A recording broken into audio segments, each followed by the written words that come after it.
Mr. Schiff. Hi, thank you. My name is Peter Schiff, and I guess you can say I am in the economic and financial gloom and doom business. And thanks to this body, President Obama, the Federal Reserve, business is booming.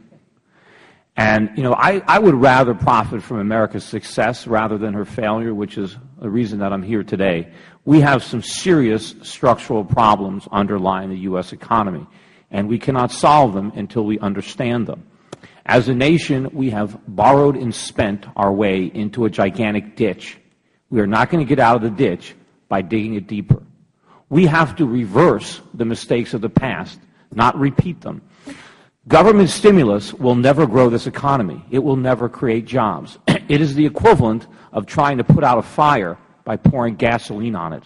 We have to understand that the housing bubble, the financial crisis of 2008, two events that I predicted and warned about, were the consequences of government stimulus. We stimulated our way into this problem. We're not going to stimulate our way out. In fact, the stimulus is actually a sedative.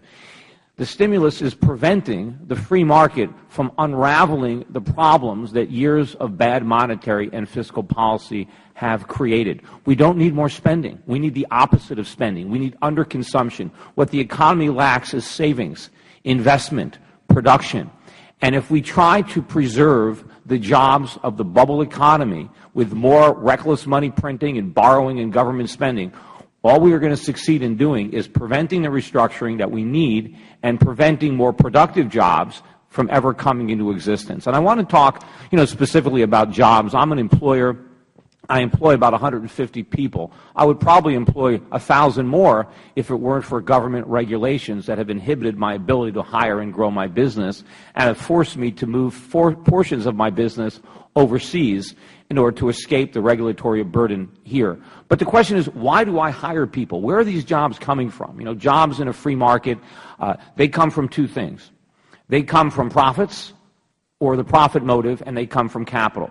You need both to create jobs. And in a free market, there's going to be jobs. And if there aren't enough jobs, Congress has to ask, what are we doing to inhibit this process? How are we preventing jobs that would normally be here from coming into existence? Now, in order for me to hire somebody, I have to be able to make a profit. That means that the person I hire has to deliver to me more value than the cost of employing them. And the cost of employing them is not just the wages I pay them, but it's all the mandatory benefits, the taxes, and more importantly, the legal liability that I incur when I hire somebody. In fact, one of the riskiest things you can do in America is to hire somebody. And because of that reason, because of all the liability from government, from lawsuits that you have put on employers, most small businesses, their main concern is how not to hire people. How can I grow my business and hire as few people as possible? That is not something that happens in the market. That is something that happens as a consequence of government. The other thing that you need to create jobs, in addition to profit, is capital. People work for me because I have capital. I have tools that my employees lack. They come to work, I give them an office, I give them secretarial support, I give them computers, I give them leads, I give them a brand, I give them all sorts of things. But where does capital come from? It comes from savings. It comes from underconsumption. Either I have to save it myself or I have to borrow it from somebody else. But there is no money to borrow because it's all going to government or something that government guarantees, like education or home mortgages. There is no credit available for small businesses. It's actually a paradox, but what we need is higher interest rates. Higher interest rates encourage savings. These low interest rates are of no benefit to typical businesses. Yeah, it benefits government. Government can borrow all this money through the bond market. Some of the major corporations have access to cheap money. Wall Street can gamble with it. But small businesses, they can't sell bonds. They need to borrow money, and there's no savings available. There is nothing there. So businesses can't get capital, and there is no incentive now to hire because the costs are too high. You're looking at somebody who's sitting here who was actually fined, and I'd be happy to talk my experience. I was fined $15,000 by security regulators because I hired too many people. Because I hired too many people, I incurred over $500,000 in legal bills defending myself because I hired too many people. Because I hired too many people, I've been on a hiring freeze ordered by regulators for 3 years. They have not let me hire people. They have not let me open new offices, despite the fact that I was dying to do it. I had plenty of demand. My business was growing, unfortunately, thanks to what you guys were doing. But regulators prohibited me from doing this. And there's all sorts of ways that rules and regulations have inhibited my business. In fact, it's now so expensive. I started my securities firm in 1996. There is no way that I could have started that firm today. I have an entire compliance department. It costs me millions of dollars a year just to stay in business, just to comply with rules and regulations that are not doing anything to protect my customers. Thank you, Mr. Schiff. We appreciate that. The problem. Sure. Well, first of all, demand doesn't come from government spending. Inflation comes from government spending. Demand comes from supply. You can't consume something that isn't produced. So we have to make things first. But as far as regulations are concerned, certainly we need to stop piling new regulations on top of the existing regulations. But more importantly, we got to start repealing a lot of the rules and regulations that are already in place. Look, there are millions of Americans that are unemployed. How do we increase the demand for labor? It's simple. You bring down the cost of labor. Regulations substantially increase the cost of employing people, and as a result, fewer people are employed. I mean, there are simple things you can do, from getting rid of the minimum wage law, which you could do this afternoon, which would create millions of jobs, and more importantly, help people get trained for much higher paying jobs in the future. Right now, they're never going to get jobs. But the regulations that increase labor costs and that subject employers to all sorts of lawsuits if they don't create jobs in precisely the manner that some bureaucrat thinks they should be created. You have to level the playing field between employers and employees. You can't lose your rights because you hire somebody. You can't give workers some kind of special privilege and then call it a workers' rights. Workers don't have special rights because they get a job. Everybody has individual rights, and you shouldn't lose them because you hire somebody. Thank you, Mr. And of course, downgrade of this because the lack of the deal, the agreement addressing how serious this situation is. And to insinuate that, it was because Congress had a vigorous debate, I thought that's what we're supposed to do in Congress, right? Congress is certainly supposed to have a vigorous debate. Exactly. Part of the puzzle, though, was that this Congress refused to put raising taxes, especially on the wealthy, as a part of that package. And that would have been an important way to get to the goal that S&P wanted. I mean, an important way to tax the people who create jobs, too. And they caused the crisis. Yeah. Mr. Schiff. It was definitely. We're going to get to the good doctor from Tennessee next, and then it was definitely the deal, not the discussion. And with due respect, I did call the financial bubble, and I criticized S&P and Moody's and Fitch at the time for putting AAA ratings on bonds that I knew were going to go to zero. And in my opinion, S&P didn't downgrade the United States far enough. That's the problem. But I would love to address some of the points that Mr. Cummings made. Make it real quick if you could, Mr. Schiff, because I want to get to. Well, he made so many points, but you're right about one thing, that the bad regulation didn't start under Obama. We have a lot of regulations that need to be undone, but it's not just the intent. I don't argue with you that in some cases the intent of the regulation is good. The problem is the consequences are the exact opposite of the intent. And infrastructure spending doesn't stimulate the economy. It drains the economy of resources. Infrastructure only helps in the long run when you finish the project if it raises the productivity of the nation. But in the meantime, we are too broke. China can put in these airports because they're rich. We're broke. Before we can afford to improve the infrastructure, we need to have more serious restructuring of our economy. We have to start making stuff. We need more factories before we can start figuring out how to make our roads prettier. What percentage of my income should the government take? What do you think would be fair? I'm not going to give you a number. Well, just give me a guess. Here. Yeah. Well, what do you think would be fair? You say I'm not paying enough taxes. How high should my taxes be? What percentage of my income should be taken away from me by the government?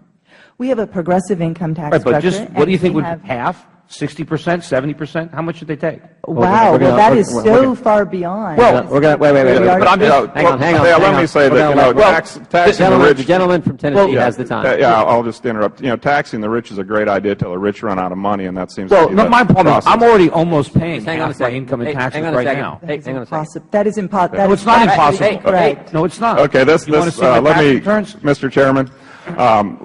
Let's shift gears for 1 second because this is going to go on forever. Dr. Boucher, do you feel that government jobs create revenue?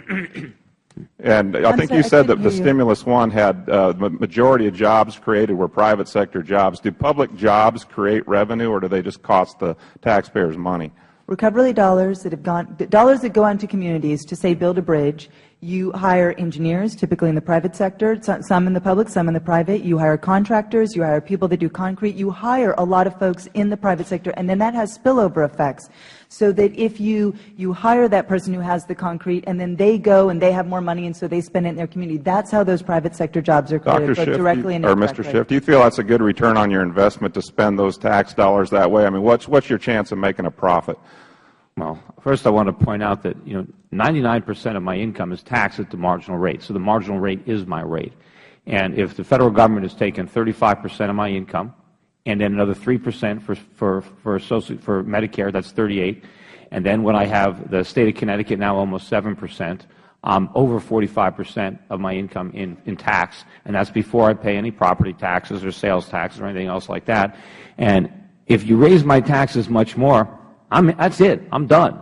I'm already moving businesses to Singapore, moving businesses to the Caribbean to try to go to lower tax jurisdictions. We are not a low tax country. We are a high tax country, and we're a much higher tax country than we used to be in the past by far. And I don't remember what your other question was. Well, I'm out of time, but I'm just going to close. The economy is going to be stabilized. So in your opinion, and I know you do the same thing, I have to borrow a lot of money for my business to work, but when you can't borrow it, or when the regulations becomes too overburdened, that it makes it difficult for lenders to give it to you, it's bothersome to me. So I think it's very important that people understand this isn't easy, what we're doing. It's very difficult, and government's made it harder for us. It takes two to tango. I mean, you can only borrow if somebody is saving. There has to be a lender on the other side of that transaction. There has to be something in it for the lender. You have to have higher interest rates. The problem is the banks are just getting money from the Federal Reserve and turning around and buying treasuries with it. That's not going to grow the economy. That's going to grow the government. But meanwhile, these monetary policies are stifling the savings that we need to grow the economy. And Mr. Cummings pointed about he can, when people get a stimulus job, he can see those jobs. Yeah, you can always see the jobs that government creates. What you don't see are the jobs that they destroyed to create those jobs. All the government can do is rearrange the resources. It doesn't create any wealth. But the problem is the jobs or the wealth that gets destroyed is more productive than whatever the government replaces it with. And so on balance, the country is poorer as a result of that. And it doesn't, the fact that if we send out a stimulus check, it's not going to stimulate the economy. If an American goes and buys some more products that were made in China, how does that help our economy? It runs up the trade deficit, and now we had to go deeper into debt to spend that stimulus check. All of that is counterproductive. And we're going to continue to repeat these mistakes. We're going to keep on throwing gasoline on this fire until we incinerate the entire country. Thank you. I yield back, Mr. Chairman. Mr. Schiff. Thank you, Mr. Kelly. Now yield to the gentlelady. Yeah, well, ideally, you would abolish the corporate tax completely. I mean, corporations don't pay the taxes. Their shareholders pay the taxes. So tax them at the shareholder level. The employees pay the taxes when they get paid. But again, ideally, we'd have no income tax. We'd have no payroll tax. If the Federal Government needs revenue, let it raise it through a national sales tax. It'd be much more conducive to tax people when they spend their wealth, not when they accumulate it. I agree with all that. The argument is always like, well, if we only tax spending, the rich don't spend all their money. Precisely. The money they don't spend is what grows the economy. That's what produces the jobs. If they're not spending the money, it's benefiting everybody but the rich. The rich enjoy their wealth when they spend it, and so that's a much better time to tax it. But as far as your budget plan, I think Congress is much underestimating how much time we have to deal with this crisis. I think there is a sovereign debt crisis and a currency crisis coming to this country soon, maybe even before the next election, and that will be far more catastrophic to our economy than what happened in 2008. Well said. I mean, I couldn't. The window of time to fix this is closing very rapidly, and it just underscores how serious tax cuts are very powerful. They provide a boost to direct income and, in turn, spending, which is important to growth. This 2% tax cut, Mr. Schiff, you're in agreement with that payroll? No. You're in disagreement with that?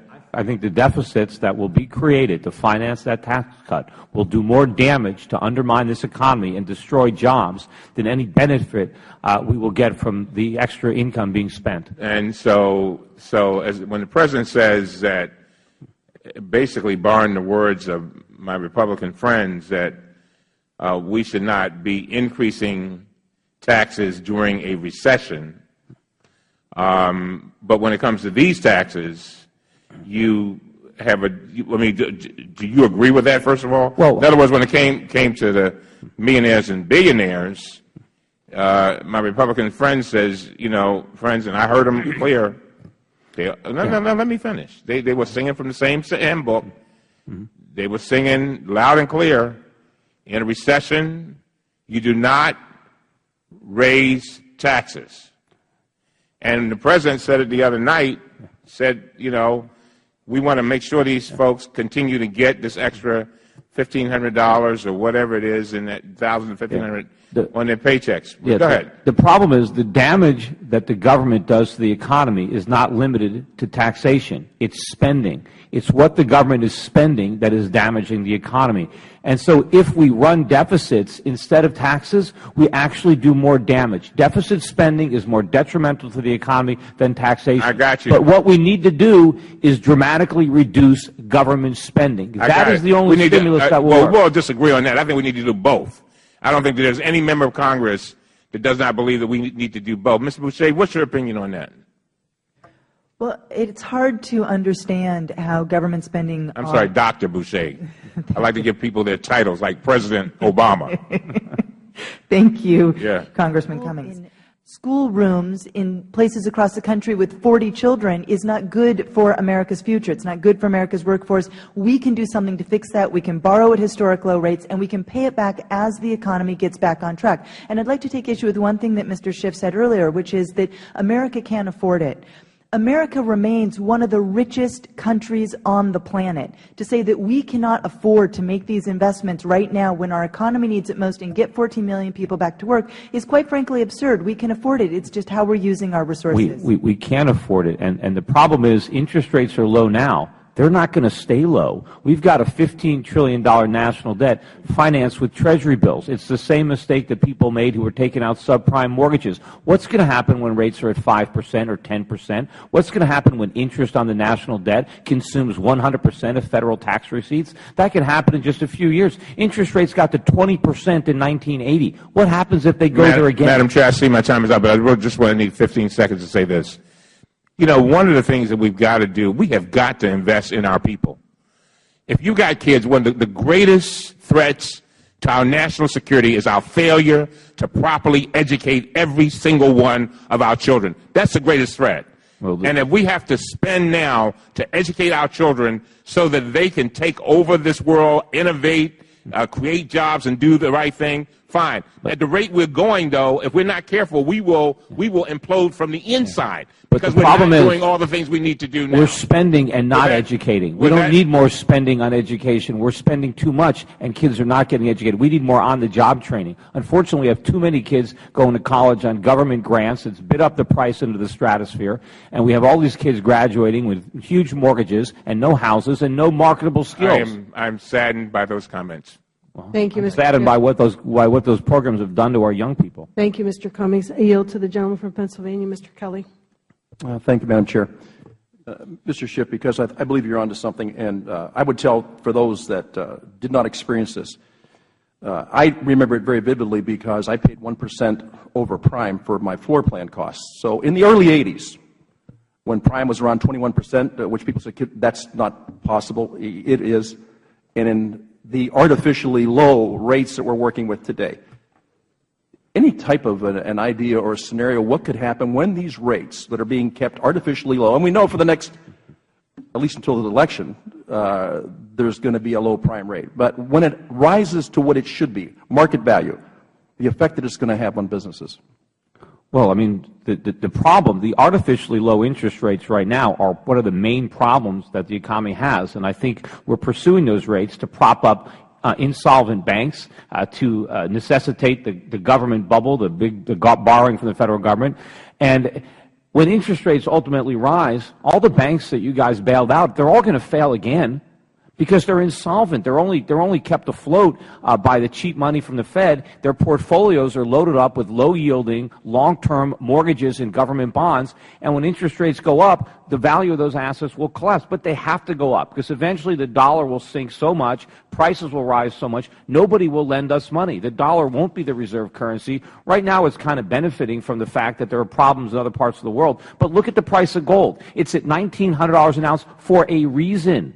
Right? It's going up because of all the inflation that we're creating now and all the inflation that we're going to have to create in order to keep interest rates at these low levels. And the only way to solve our problems is to let interest rates go up. And they're going to go way up. And then what are we going to do? I mean, if we keep inflating this bubble, if we let the national debt get to $20 trillion and then rates go to 10 or 20%, what people are saying now is exactly what they said during the real estate bubble. People used to tell me, Peter, you're crazy. Real estate prices will never fall. Well, now we know what happened. People are now saying the same thing with interest rates. We don't have to worry because interest rates will never rise. They will stay low forever. They won't. No, and you're right. The only thing we know for sure is they're not going to rise before the next election. Well, we don't know that for sure. They're going to try everything they can to prevent it. And the other thing is going to happen is we print money that isn't backed by anything. Our lenders are going to say at some point, you're paying me back with money that isn't worth what I lent you. We're destroying the value of our money, and that's why prices are rising. Oil prices aren't going up. In fact, Ron Paul pointed out in his last debate, you can buy a gallon of gasoline for a dime, as long as you have a dime that was minted before 1965. It's because our money is being debased by the Federal Reserve, and that's what's happening. Prices aren't going anywhere. The value of our money is declining, and it's going to lose a lot more. Part of the challenge we face today is if you can produce a better product for less, which also includes less labor, that's how you end up being a world-class creator of jobs. Isn't that the principle that for some reason stimulus, simply adding jobs by paying for them, does the exact opposite of less labor perhaps, but world-class labor that produces a better product for less? Mr. Schiff. Absolutely. In fact, to point out, Henry Ford was famous for paying his workers $5 a day. Highest in the world at the time. Yeah, but that was 1.25 ounces of gold, which at today's exchange rate is $2,500 a week. So Ford's workers were making $2,500 a week, the equivalent. They were paying no federal income taxes and no payroll taxes. There was no minimum wage, and there were no unions. We paid the highest wages in the world, yet we produced the best quality, least expensive products. How was that possible? That was because we had the smallest government. We had minimal regulations, low taxes. And if we want to recreate American industry, we have to recreate that environment. We have to allow businesses to grow and prosper, and we have to remove all the roadblocks and the impediments that Congress has placed in their path over the years.